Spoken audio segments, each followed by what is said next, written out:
Endi mana bu go'zallikni tushirmaslikda iloji yo'q-da endi. Ochiq joy yo'q-a. Qancha katta maydon, gul. Jannatga tushib qolganda qasiz. Buncha. Bu ovqatlanadigan joy.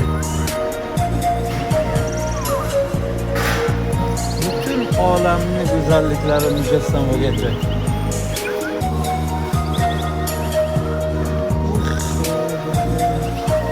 Mana gulimiz.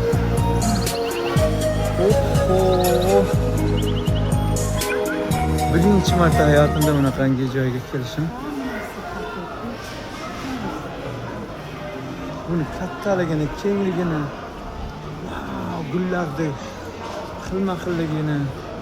Mana bunaqangi mana kafe ko'rdi. Kim ko'rgan shunaqa kafeni?